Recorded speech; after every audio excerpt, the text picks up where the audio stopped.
Hi friends, welcome to Bhavani aari creatives. இன்றைக்கி நம்ம ஒரு அழகான சூப்பர் ப்ளவுஸ் தான் பார்க்க போகிறோம். Net design. நம்ம இத்தனை நாளாக 9 ப்ளவுஸ் நம்ம யூஎஸ் ஆர்டர் பார்த்து முடிச்சிட்டோம், சரிங்களா? ஸோ இப்போ நான் சொல்லியிருந்தேன் இந்த மாதம் ஆர்டர்ஸ் நம்ம பார்க்க போகிறோம் அப்படின்னு சொல்லிட்டு. ஸோ அந்த ஆர்டர்ஸ் தான் இப்போ லைனாக நான் காட்ட போகிறேன் ஒரு நாளைக்கு. அதில் ஒரு peach colour blouse netted work. So net designs தான் இப்போ நான் காட்டுறேன். இது பார்த்திங்கன்னா அவங்க என்ன சொல்லியிருந்தாங்கன்னா, பேக்கில் நெட்டு வேண்டாம், ஃப்ரண்ட்டில் நெட்டு வேணும், லெஹங்கா மாதிரி ஸ்டிச் பண்ணி போட போகிறோம். ஸோ அதனால் நீங்கள் எனக்கு ஃப்ரண்ட்டில் போட்டு கொடுத்துருங்க. பேக்கில் பிரின்சஸ் கட்டு, அதே மாதிரி பேக்கில் பேக் ஹுக் அப்படின்னு சொல்லியிருந்தாங்க. நாங்கள் ஃப்ரண்ட்டில் நெட்டு ஃபஸ்ட்டு ஃபிக்ஸ் பண்ணிட்டோம். ஃபஸ்ட்டு ஸ்டார்டிங் நெட்டு ஃபிக்ஸ் பண்ணியாச்சு. ஃபிக்ஸ் பண்ண பிறகு தான் ஒர்க்கு போட்டு முடித்தோம். நெட்டு மேலேயே நாங்கள் ஒர்க்கு போட்டோம். ஏன்னா அப்படி போட்டால் மட்டும்தான் ஒர்க்கு நல்லா வரும். ஸோ அதனால் நம்ம துணியோடு சேர்த்து போடுறோன்னு வச்சுக்கோங்களேன். அப்போ தான் உங்களுக்கு அந்த நெட்டு மேலே நீங்கள் டிசைன் போட்டிங்கன்னா நெட்டு ரொம்ப நாளைக்கு தாங்காது. இப்போ அதே நம்ம நெட்டு ஃபஸ்ட்டு ஃபிக்ஸ் பண்ணிவிட்டு அதுக்கு மேலே நம்ம ஒர்க் பண்ணிவிட்டு அதுக்கப்புறம் நமக்கு நெட்டு எங்கே வேணுமோ அந்த இடத்த நீங்கள் ஃபஸ்ட்டு ட்ரா பண்ணிக்கோங்க. ஃபஸ்ட்டு ட்ரா பண்ணிவிட்டு அவங்க நல்லா பின் பண்ணி ஃபுல்லாக குத்திடுங்க. நல்லா குத்தின பிறகு ட்ரா பண்ணிக்கோங்க. அவங்க என்ன கேட்டிருந்தாங்கன்னா, எனக்கு நெக்கு ப்ளெயினாக தெரியணும் கொஞ்சம், அதுக்கப்புறம் தான் ஒர்க்கு வரணும் அப்படின்னு சொல்லியிருந்தாங்க. கொஞ்சம் நெக்கு கேப் வரணும் அப்படின்னு இருந்தாங்க. அதே மாதிரி நெக்கில் ஒரு 1.5 இன்ச்சு கிட்ட கேப் விட்டுட்டு அதுக்கப்புறம் தான் டிசைன் போட்டு ஒர்க்கு போட்டோம். ஏன்னா கேப் வேணும் அப்படின்னதுனால. ஸோ நீங்கள் அதை பார்க்கும் போதே உங்களுக்கு புரியும். ஃபுல்லாக பின் பண்ணியாச்சு. பின் பண்ணி முடித்த பிறகு நான் ஃப்ரீ ஹேண்ட்லேயே தான் வரைஞ்சேன். பேக் நெக்குக்கும் அதே மாதிரி தான் பிரிண்ட் போட்டுக்கிட்டேன், கைக்கும் அதே மாதிரி தான் பிரிண்ட் போட்டுட்டேன். இவங்க ஒரு நெட்லேருந்து ஒரு டிசைன் காமிச்சிருந்தாங்க. இந்த டிசைன் தான் வேணும் அப்படின்னு சொன்னாங்க. அவங்களோட ப்ரைஸே பார்த்தீங்க அப்படின்னா ஸ்டார்டிங் வரும்போது 1500ன்னு சொன்னாங்க. நான் சொன்னேன் 1500க்கு இதெல்லாம் பண்ண முடியாது, இது புல்லியன் நாட்டு அண்ட் ஜர்தோசி இதெல்லாம் கொடுத்துருக்காங்க அப்படின்னு சொன்னேன். அது நான் வேணால் இப்படி ஐடியா பண்ணி பண்ணுறேன், cut beat loading and green cut beat loading and அதுக்கப்புறம் ஃப்ரெஞ்ச் நாட்டு இப்படி போட்டு நான் வேணால் உங்களுக்கு பண்ணித்தரேன், அதோட அமௌண்ட் நான் சொல்கிறேன், அது ஓகேவான்றதை சொல்லுங்கள் அப்படின்னு சொன்னேன். சரி ஓகே நீங்கள் பண்ணுங்க அப்படின்னாங்க. உங்களுக்கு நான் அமௌண்ட் எப்பயும் போல் வீடியோவோட லாஸ்ட்டில் சொல்கிறேன். அதுக்கு முன்னாடி நம்மளோட சேனல் பார்க்குறவங்க லைக் பண்ணிக்கோங்க, ஷேர் பண்ணிக்கோங்க, சப்ஸ்கிரைப் பண்ணுங்கள், மறக்காமல் கமெண்ட் பண்ணுங்கள். ஸோ இப்போ நான் வரைஞ்சிட்ருக்கேன் பார்த்தீங்களா? ஸோ இப்போ நான் ஃப்ரீ ஹேண்ட்லேயே ட்ரா பண்ணிட்டுருக்கேன் பாருங்கள். ஸோ இப்படி தான் நான் ட்ரா பண்ணிக்கிட்டேன். அந்த ட்ரா பண்ணிட்ட பிறகு உங்களுக்கு பார்த்தாலே ஃபுல்லாக தெரியும் நான் எப்படி அதை வரைஞ்சிருக்கேன், அதுக்கப்புறம் நான் எந்த இடத்துல கேப் விட்டுருக்கேன் அப்படின்னு சொல்லிட்டு. சாரியோட கலர் பார்த்தீங்க அப்படின்னா பீச் கலரு. பீச் கலர்னால் நல்ல ஒரு பீச் கலரு. அதுக்கு ப்ளவுஸும் சேம் கலரு. ஆனால் அவங்க லெஹங்கான்றதுனால ஷால் பார்த்தீங்கன்னா ஆப்பிள் க்ரீனில் எடுத்து வச்சுருந்தாங்க. லைட்டு கலரு ஆப்பிள் க்ரீனு, சரிங்களா? ஸோ அதனால் அந்த த்ரெட்டில் நான் ஃப்ரெஞ்ச் நாட் நான் போட்டுக்கிட்டேன். ரொம்ப த்ரெட்டும் யூஸ் பண்ணக்கூடாது அப்படின்னு சொன்னாங்க. அங்கங்கே யூஸ் பண்ணால் போதும்னாங்க. இப்போ நான் அந்த ரவுண்டாக மார்க் போடுறேன் பாருங்கள். அந்த இடத்துல த்ரெட்டு ஃப்ரெஞ்ச் நாட்டுக்காக ஒரு தோராயமாக நானே வரைஞ்சிக்கிட்டேன். அதுக்கப்புறம் நான் என்ன ஐடியா பண்ணேன்னா, சரி okay gold cut bead and அதுக்கப்புறம் கிளாஸ் பீட்லேயே கட் பீடு க்ரீன் கலரு, இது நம்ம லீஃப்க்கெலாம் கொடுத்துக்கலாம். அண்ட் ரைஸ் பீடு, அதுக்கப்புறம் ஒரு ஃப்ரெஞ்ச் நாட்டு, திருப்பியும் அந்த ரைஸ் பீட் கூட ஒரு சமிக்கி, ஆன்டி சமிக்கி எப்பயும் போல் நம்ம வச்சுருக்க சமிக்கிஸ் நம்ம வச்சு போட்டோம். அழகாக இருக்கும்னு தோணுச்சு. சரி நானும் என்னோடய வேலை செய்கிறவங்களும் டிஸ்கஸ் பண்ணி நான் இல்லை இப்படி போடலாம் அப்படின்னு சொல்லி ஐடியா பண்ணி நாங்கள் பண்ணோம். ஸோ 2 பேருமே ஆள் எப்பயுமே எந்த வேலையாக இருந்தாலும் ஆளுக்கு ஒரு பகுதி எடுத்து ஸ்டார்ட் பண்ணி போடுவோம். ஸோ அப்படி தான். ஸோ இப்போ ஃபுல்லாக போட்டு முடிச்சுட்டு பாருங்கள், நான் நெட்டு கட் பண்ணிக்கிட்டு இருக்கேன். போடுற வீடியோவில் எங்களால் எடுக்க முடியல. ஏன்னா ஆல்ரெடி வீடியோ நிறைய எகிரிக்கிட்டு இருக்குது. ஃபோனே ஃபுல்லாகிட்டு வெடிச்சிரும் போல இருக்குது, அந்த மாதிரி இருக்குது. ஸோ அதனால தான் டக்கு டக்குன்னு எடுத்துறது இது மட்டும். ஸோ இது நீங்கள் பார்த்தாலே உங்களுக்கு புரிஞ்சிடும். இப்போ நீங்கள் நான் எப்படி வரைஞ்சது பார்த்தீங்க. சரி இப்போ நான் நெட்டு கட் பண்ணிட்ட பிறகு நீங்கள் பார்த்தீங்கனாலே அந்த நெக்கு உங்களுக்கு ஆட்டோமேட்டிக்காக புரிஞ்சிடும். ஸோ இந்த டிசைன் ரேண்டமாக ஃப்ரீ ஹேண்டில் வரைஞ்சது தான். ஸோ ரொம்பலாம் பிரிண்ட் அவுட்லாம் எதுவுமே நான் எடுக்கலை. ஸோ அப்படியே அப்படியே வரைஞ்சி போட்டது. ஸோ இந்த நெட்டு கட் பண்ணும் போது பாருங்கள், நாங்கள் டிசைன் ஆல்ரெடி போட்டுட்டோம், நெட்டு மேலேயே போட்டுட்டோம். நெட்டு மேலே போட்டுட்ட பிறகு நான் கொஞ்சம் இந்த கேப் விட்டுருந்தேன்ல ஃப்ரண்ட்டில், அந்த இடத்துல தான் நான் கட் பண்ணி நெட்டை எடுக்கிறேன். பொறுமையாக எடுக்கணும், ஏன்னா நம்ம ஒர்க்கு போட்டிருக்கோம், அந்த சைடு ஒர்க் இருக்குது. ஸோ அதனால் பொறுமையாக நீங்கள் எடுக்கணும். இந்த சைடில் வந்து பார்த்திங்கன்னா ஒரு 3 லைன் ஜரியும் ஒரு 4 நம்பர் பீட்ஸ் கொடுத்துட்டு அதுக்கப்புறம் கொடுத்துருப்போம் அந்த நெக்கு கிட்ட. அதுக்கு பக்கத்தில் தான் வந்து கட் பண்ணுறோம். இந்த சைட்லாம் வந்து ஃப்ளவர் மாதிரிலாம் இருக்கு இல்லையா, ஸோ அந்த ஃப்ளவருக்குள்ளே அந்த லீஃப்குள்ளெல்லாம் நம்ம விட்டு விட்டு தான் கட் பண்ண முடியும். ஸோ அது நம்ம வந்து எப்படி கட் பண்ணால் பொறுமையாக கட் பண்ணணும். என்னென்னா நம்ம அங்கே போட்டிருக்கோம் த்ரெட்டு நாட்டு போட்டிருப்போம், அதெல்லாம் போட்டிருப்போம்.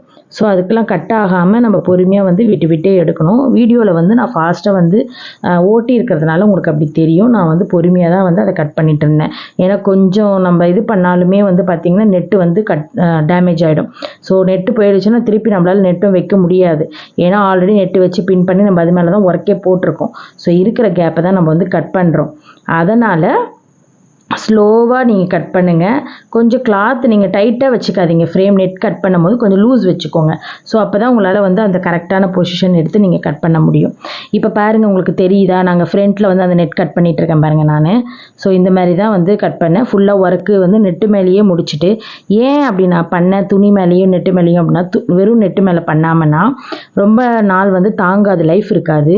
இதே வந்து நம்ம நெட்டு வந்து துணி மேலே ஃபிக்ஸ் பண்ணிவிட்டு துணியோடவே சேர்த்து போட்டுட்டு அப்புறம் நெட்டு மட்டும் தனியாக கட் பண்ணிக்கிட்டோம் அப்படின்னா உங்களுக்கு நல்ல லைஃப் கொடுக்கும் உங்களுக்கு. ஏன்னா நம்ம சில்க் காட்டன் துணி மேலேயே தான் தைக்கிறோம், அந்த நெட்டும் அடியில் வந்துடுது. ஸோ நல்லாயிருக்கும். ஸோ இப்போ பார்த்தீங்கன்னா ஃபுல் அண்ட் ஃபுல்லி வந்து இந்த ப்ளவுஸ் வந்து முடிச்சது.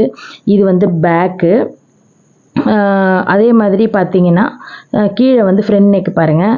ஸ்டிச்சிங் வந்து நாங்கள் பண்ணலைங்க, அவங்களே பண்ணிக்கிறேன்னு சொல்லிட்டாங்க. அதனால் நாங்கள் கொடுத்து அனுப்பிட்டேன். ஹேண்டுக்கு வந்து பார்த்திங்கன்னா ஸ்கேலப் மாதிரி கொண்டு வந்திருப்பேன். ஃப்ரண்ட் பேக்கு பாருங்கள், பா நெக்கு மாதிரி போட்டுட்டு அதுக்கு வந்து பேக் ஹூக்கு வச்சுருக்கோம். அண்ட் ஹேங்கிங்ஸ்க்கு வந்து பார்த்திங்கன்னா sugar beat cut beat loading green கலரில் அண்ட் த்ரெட் ஃபில்லிங் இந்த மாதிரி கொடுத்துருப்பேன். நெக்ஸ்ட் அதே மாதிரி பார்த்திங்கன்னா ஒரு லைன் இப்போ கட் பீடில் லோடிங் கொடுத்தேன்னா ஒரு லைன் வந்து பார்த்திங்கன்னா உங்களுக்கு கோல்டு கட் பீட் லோடிங் கொடுத்துருப்பேன். அண்ட் அதுக்கப்புறம் ரைஸ் பீடு. ஸோ இந்த மாதிரி தான் வந்து அந்த லீஃப்குள்ளே வந்து ஃபில் பண்ணியிருக்கேன். அண்டு லாங் ஃப்ரெஞ்ச் நாட்டு ஒன்று அங்கங்கே ஃபில் பண்ணியிருக்கேன். ஸோ ஈஸியாக பிகினர்ஸ் வந்து இந்த டிசைன் போடலாம். ஆனால் அவங்க கொடுத்த டிசைனில் வந்து பார்த்திங்கன்னா சேம் இதே பேட்டர்ன் தான். ஆனால் அதில் என்ன இருந்ததுன்னா ஜர்தோசியும் ரிங் நாட்டு, அந்த ஃப்ரெஞ்ச் நாட்டுக்கு பதில் ரிங் புல்லியன் நாட்டு, அந்த புல்லியன் நாட்டு வருது இல்லையா, அதுவும் அண்டு ஜர்தோசி லீவ் ஸ்டிச்சும் இதெல்லாம் இருந்தது. பொடி ஒர்க்காக இருந்தது. சரிங்களா.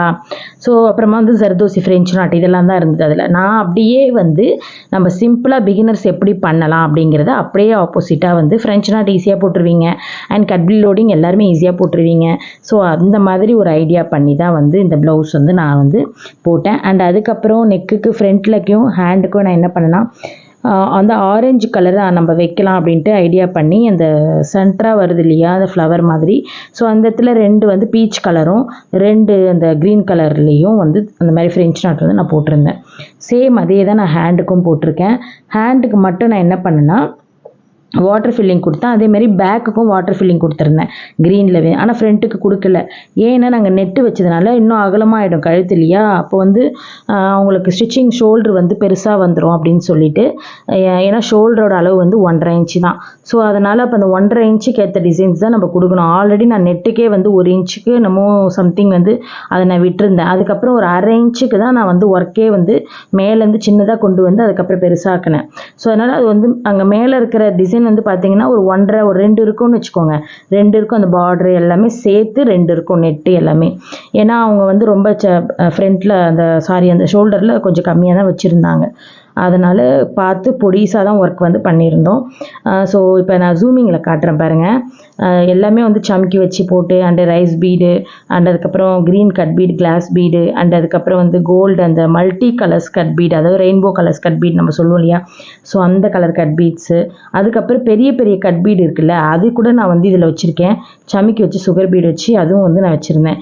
அதுவும் பார்த்திங்கன்னா லீஃப் பொசிஷனில் ட்ரா பண்ணி அது ஒரு பக்கம் ஒரு சைடு அது வரா மாதிரியும் ஒரு சைடு லாங் ஃப்ரெஞ்ச் நாட் வரா மாதிரியும் அந்த ரைஸ் பீடு மட்டும் 2 சைடும் வரா மாதிரியும் போட்டிருந்தேன். ஸோ அவ்வளோ அழகாக இருந்தது இந்த டிசைன். கஸ்டமருக்கும் ரொம்ப பிடிச்சிருந்தது. நல்லா இருந்ததுக்கா அப்படின்னு இருந்தாங்க. இப்போ இதோட ப்ரைஸ் வந்து அவங்க கேட்டதை நான் சொல்கிறேன். அவங்க வந்து 1005 கேட்டாங்க. 1005க்கு அவங்க காமிச்ச டிசைன் கட்டாயமாக போட முடியாது சொல்லிட்டேன். அதுக்கப்புறம் நான் நெக்ஸ்ட் வந்து பார்த்தீங்கன்னா நான் வந்து 3.5 சொல்லியிருந்தேன். ஏன் 3.5னா நெட்டு வைக்கிறோம். அண்ட் அதுக்கப்புறம் பேக்கில் வந்து பார்த்தீங்கன்னா 7-8 இன்ச்சஸ் கிட்ட நம்ம ஃப்ரண்ட்டில் வந்து ஃபுல்லாகவே ஒர்க் பண்ணியிருக்கோம். அண்ட் பேக்கில் வந்து பார்த்தீங்கன்னா 10 இன்ச்சஸ் கிட்ட ஒர்க் பண்ணியிருக்கோம் பேக் நெக்கு. ஸோ அப்புறம் ஹேண்டு இது எல்லாமே வந்து நான் டோட்டலாக கணக்கு பண்ணி தான் 3.5 வாங்கியிருந்தேன். அவங்க வந்து ஸ்டிச்சிங் வந்து பார்த்தீங்கன்னா வெளியவே ஸ்டிச்சிங் பண்ணிக்கிறேன்ட்டாங்க. ஓகே நாங்கள் ஒர்க் மட்டும் போட்டு நாங்கள் கொடுத்துட்டோம். மேக்ஸிமம் வந்து 3 டேஸ்லேயே ஃபினிஷ் பண்ணிட்டோம். கொஞ்சம் வேலை இருந்தனால அந்த 3 டேஸ் கூட, இல்லைனா வந்து இன்னும் சீக்கிரமாக முடிச்சிட்ருக்கலாம். 3 டேஸ்லேயே ஃபினிஷ் பண்ணி கொடுத்தாச்சு ஃப்ரெண்ட்ஸ். இந்த டிசைன் வந்து 3.5 ஒர்த்தா இல்லையா அப்படிங்கிறத நம்ம கமெண்ட் பண்ணுங்கள். அண்ட் அதுக்கப்புறம் நிறைய பேர் கமெண்ட் பண்ணியிருந்தீங்க. என்னால் பேசவே முடியல. இப்போ தான் ஒரு கமெண்டாக இன்னொரு ஃபோனில் நான் பார்த்துக்கிட்டு இருக்கேன். அதாவது பீட் ஒர்க் இல்லாத ஒர்க் பண்ணுவீங்களான்னு கேட்குறீங்க. அது கூட நான் பண்ணியிருக்கேன். ஏன் நம்மளோட சேனல்லே இருக்கே த்ரெட் வச்சே நான் ஒரு 4-5 ப்ளவுஸ் கிட்ட பண்ணி நான் நம்ம சேனலில் போட்டிருக்கேங்க. நீங்கள் அதில் போய் பாருங்கள். வெறும் ஃப்ரெஞ்ச் நாட்டு அண்டு செயின் ஸ்டிச்சு கொஞ்சம் ஏஜ்டு பர்சனுக்குலாம் வந்து அந்த மாதிரிலாம் நான் போட்டு நான் நிறைய போட்டிருக்கேன். நம்மளோட சேனலில் இருக்குது. பீட்ஸ் இருக்காது, வெறும் ஒன்லி த்ரெட் தான் இருக்கும். அண்ட் சரி த்ரெட் இருக்கும். அதுலேயே டிஃப்ரெண்ட்டாக போட்டிருப்பேன். அது ஒன்று இருக்குது. அண்ட் அதுக்கப்புறம் வந்து இன்னொருத்தவங்க என்ன போட்டு சொல்லியிருந்தீங்க, ஜீவிதா. அவள் வந்து என்ன கேட்டிருந்தீங்கன்னா, மேம் ஒரு ப்ளவுஸ்க்கு எவ்வளோ பீட்ஸ் தேவைப்படுது, அதோட அமௌண்ட்டு தென் ப்ராஃபிட்டு என் தனியாக பிரித்து எவ்வளோ அமௌண்ட்டு ப்ராஃபிட்னு எப்படி தெரிஞ்சுக்கிறதுன்னு கேட்டிருக்கேன். அதாவது பார்த்தீங்கன்னா இப்போ நம்ம ஒரு ப்ளவுஸ்க்கு வந்து ஒரு 50 கிராம் வாங்கிட்டு வரேன்னு வச்சுக்கோங்க. இப்போ நீ ஒர்க்கு என்ன மாதிரி எடுக்கிறேன்றது தெரியாது. இப்போ நீ செக்குடு டிசைன் எடுக்கலாம், இல்லை சிம்பிள் டிசைன் எடுக்கலாம். அந்த 50 கிராம் நீ வாங்கிட்டு வரும்போது அதில் பாதி நல்லாயிருக்கும், பாதி நல்லா இருக்காது. அப்போ அதை வந்து நம்ம எப்படி இது பண்ணிக்கிறது, நம்ம சொல்ல முடியாது இல்லையா? அதனால் நீ என்ன பண்ணலாம், இப்படி வேணால் ஐடியா கொடுக்குறேன். ஒரு 100 கிராம் எடுத்து ஒரு பாக்ஸில் நீ போட்டுக்கோ. நீ அந்த ப்ளவுஸை ஃபுல்லாக முடிச்சிரு. அப்புறம் திருப்பி அந்த பீட்ஸை வந்து நீ எடை போட்டு பாரு. இப்போ நீ எவ்வளோ உன்னோட ப்ளவுஸ்க்கு போயிருக்கு, நீ எடை போட்டதில் எவ்வளோ பேலன்ஸ் மீந்திருக்கு அப்படிங்கிறத பாரு. இன்னும் அது வரைக்கும் நான் செக் பண்ணதில்லை, உன்னை சொல்கிறேன். நீ அது மாதிரி வேணால் செக் பண்ணி பாருன்னு சொல்லிட்டு. அதனால இப்போ ஒரு 100 கிராம் நீ எடுத்துகிட்டு வர, நீ வந்து அதை ப்ளவுஸில் போட்டு முடிச்சுட்டு பேலன்ஸ் வந்து எவ்வளோ இருக்குன்றத எடை போட்டுக்கோ. அப்போ உனக்கு தெரிஞ்சிடும் ஒரு ப்ளவுஸ்க்கு எவ்வளோ ஆகுது, அதுவும் ஸ்பெசிஃபிக்காக நீ போடுற டிசைனுக்கு எவ்வளோ ஆகுது அப்படின்ட்டு. அது செக்குடு டிசைனாக இருக்கலாம், இல்லை சிம்பிள் டிசைனாக இருக்கலாம், இல்லை கிராண்ட் டிசைனாக இருக்கலாம். அதுக்கேற்ற மாதிரி நீ வந்து பார்த்துக்கணும். ஓகேவா? இப்போ நீ ஃபஸ்ட் டைம் 100 எடுக்கிற, 100 கிராமும் காலி ஆகிடுது. அப்போ அதை நோட் பண்ணி வச்சுக்கோ. அப்போ இன்னொரு 100 எடுக்கிற, அப்போ அது வந்து உனக்கு இருக்குது. அதில் நிறைய வந்து வேஸ்டானதும் இருக்கும். அது தனியாக பிரித்து ஒரு பாக்ஸில் கொண்டு வச்சுக்கோ. ஸோ இந்த மாதிரி நீ பண்ணினா கண்டுபிடிச்சிடலாமா? எனக்கும் வந்து கண்டுபிடிச்சிட்டுன்னா சொல்லு. ஓகேவா? அதுக்கப்புறம் வந்து அமௌண்ட்டு தென் ப்ராஃபிட்டு. மேக்ஸிமம் நம்ம ஒரு ப்ளவுஸ்க்கு எவ்வளோ ஆகும், ஒரு 400-300க்கு மேலே ஆகாது. ஏன்னா ஹோல்சேல் பேக்கெட்டில் தான் நம்ம பெரிய பெரிய பேக்கெட்டாக வாங்குகிறோம் எல்லா திங்ஸுமே, கட் பீடாக இருக்கட்டும் எல்லாமே. ஓகேவா? ஸோ ஒரு பேக்கெட்டில் வந்து 450 கிராம்ஸ் வருது. ஒரு பேக்கெட்டோட ரேட்டே மினிமம் பார்த்தீங்கன்னா ஒரு டூப்ளிகேட் குவாலிட்டி சுகர் பீடோட ரேட்டே வந்து பார்த்தீங்கன்னா 150 ருபீஸ். ஒரு நல்ல இப்போ ப்ரிசியோ அப்படின்னா 280-300 தராங்க. அதை நீ நிறைய வந்து ஒரு 3-4 ப்ளவுஸ்க்காவது தாராளமாக போடலாம். சிம்பிள் ஒர்க்குனா 5 ப்ளவுஸ் கூட போடலாம். ஸோ அப்படி இருக்கும்போது மேக்ஸிமம் நமக்கு வந்து என்ன ஆகிட போகுது, ஒரு 400 இல்லை 300. இன்னும் சிம்பிள் ஒர்க்குனா 200க்குள்ளே முடிச்சிடும். ஸோ அந்த மாதிரி தான் அவ்வளோதான் ஆகும், அதுக்கு மேலே ஆகாது. நம்ம எக்ஸ்ட்ரா வந்து இப்போ நான் சொல்லியிருந்தேன்ல முன்ன, ஒரு இந்த மாதிரி ஸ்டோன்ஸ் வாங்கினேன், நான் இதுக்கு தனியாக வாங்கினேன், இந்த மாதிரி அதெல்லாம் நீங்கள் கணக்கு போட்டிங்கன்னா உங்களுக்கு வந்து அதுக்கு எவ்வளோன்றது தெரிஞ்சிடும். அப்புறம் நீங்கள் சில்லறையாக வாங்கினீங்கன்னா கட்டாயமாக உங்களுக்கு வந்து இந்த 1000 ரூபாய் ஒர்க் ப்ளவுஸு நீங்கள் திங்ஸே வந்து 1000 ரூபாய்க்கு வாங்குற மாதிரி இருக்கும். அப்படி வாங்காத பல்காக வாங்கினீங்க அப்படின்னா உங்களுக்கு அது நல்ல ப்ராஃபிட் கிடைக்கும். நீங்கள் சில்லறையாக வாங்கினீங்கன்னா 500 ரூபாய்க்கு 300 ரூபாய்க்கு 1000 ரூபாய்க்கு வாங்கினீங்கன்னா நீங்கள் ஒர்க்கு 1000 ரூபாய்க்கு போட்டு கொடுத்தீங்கன்னா அது வேஸ்ட்டு தான் எனக்கு தெரிஞ்சு. நீங்கள் சில்லறை கடையாக பார்த்து வாங்காமல் கொஞ்சம் போயிட்டு பல்காக வாங்கிக்க பாருங்கள். அமௌண்ட் ப்ராஃபிட் அதான். இப்போ நான் இந்த ப்ளவுஸ் வந்து 3500 ரூபாய் சொல்கிறேன், சரியா? இப்போ 3500 எனக்கு என்ன ஆயிருக்கும், மெட்டீரியல் மிஞ்சி போனால் ஒரு 500 ரூபானே வச்சுக்கோயேன். நெட்டு எல்லாமே சேர்த்து 500 ரூபாய் கழிஞ்சு போச்சு. மிச்சம் 3000 எனக்கு கிடைக்குதுல்ல. அந்த 3000த்தில் நான் வேலை செய்கிறவங்களுக்கும் கொடுக்கணும். ஸோ அவங்களும் நானே 50-50 எடுத்துப்போம். அவங்களுக்கு 1500 கொடுத்துருவேன், எனக்கு 1500. அப்போ வந்து கரெக்டாக தானே வருது, எனக்கு லாபம் தானே. நான் போடாமே நான் காசு சம்பாதிக்கிறேன்ல. ஸோ அப்படி தான். ஓகேவா? அது வந்து நீங்கள் பார்த்துக்கோங்க. அண்ட் அதுக்கப்புறம் இன்னொருத்தவங்க மெசேஜ் பண்ணியிருந்தாங்க, அது என்னென்னு படிக்கலாம். வந்து லாஸ்ட் வந்து நிறைய ப்ளவுஸ்க்கு ஸ்டிச்சிங் சொல்லாமே இருந்துட்டேன். ஸோ அது எல்லாமே வந்து ஸ்டிச்சிங் வந்து 750 தனியாக தான் வரும், ப்ரைஸ் தனியாக தான் வரும். என்னென்னா அது வீடியோ எடுக்கும்போது நான் மறந்துட்டேன் சொல்கிறதுக்கு. அது ஒரு சிஸ்டர் கேட்டிருந்தீங்க, லேகா சுரேஷ், ரொம்ப தேங்க்ஸ் கமெண்ட் பண்ணதுக்கு. நீங்கள் கேட்டிருந்தீங்க, அதான் 750. அது அந்த டெய்லரிங் காசு வந்து பார்த்திங்கன்னா எனக்கு எதுவுமே வராது. என்னென்னா நான் டெய்லர்கிட்ட இப்போ இன்றைக்கி ஒரு ப்ளவுஸ் முடிச்சேன்னு வச்சுக்கோங்களேன், 6 மணிக்கு கொடுத்துவிடுவேன். அவங்க எனக்கு 10:30க்கெலாம் தைச்சி கொடுத்துருவாங்க. ஸோ அதனால் அவங்க வந்து எனக்கு நல்லா நான் சொல்கிற நேரத்துக்கு எனக்கு தைச்சி கொடுக்கறதுனால, அதனால் நான் அவங்கக்கிட்ட இருந்து வந்து எதுவும் வாங்க மாட்டேன். சப்போஸ் அப்படி எதுனா எக்ஸ்ட்ரானாலும் அவங்கக்கிட்டேருந்து நான் வாங்க மாட்டேன். கஸ்டமர்கிட்டயே சொல்லிவிடுவேன், நாங்கள் வந்து எங்களால் போக முடியாது, அர்ஜென்ட்டு ஒர்க் இருக்குது, ஸோ ரேப்பிடோ இந்த மாதிரிலாம் போடணும் அப்படின்னா 100 ருபீஸ் எக்ஸ்ட்ரா ஆகும் அப்படின்னு சொல்லி நாங்கள் வாங்கிக்கிறது. ஸோ இப்படி தான் வந்து டெய்லரிங் வந்து போயிட்டுருக்கு. டெய்லரிங்கில் எனக்கு எந்த லாபமும் இல்லை. சரிங்களா? அதுக்கப்புறம் இன்னொரு சிஸ்டர்ஸ் ஏதோ கமெண்ட் பண்ணியிருந்தீங்களே, அதுக்கப்புறம் இன்னொரு சிஸ்டர் வந்து ஸ்லீவ் சூப்பராக இருந்தது, நீங்கள் அந்த ப்ளவுஸ்க்கு ரொம்ப தேங்க்ஸ்ப்பா, ட்ரெண்டி ஃபேஷன்ஸ். அப்புறம் ஜீவிதாவும் நல்லா இருந்ததுன்னு சொல்லியிருந்தா. So okay friends, please give subtitles English. அந்த சப்டைட்டில்ஸ் இங்கிலீஷ் வந்து எனக்கு தெரியல. நான் அது இன்னொருத்தவங்க கிட்டே கேட்டுட்டு அது எப்படி வைக்கணுன்றது நான் வைக்கிறேன்.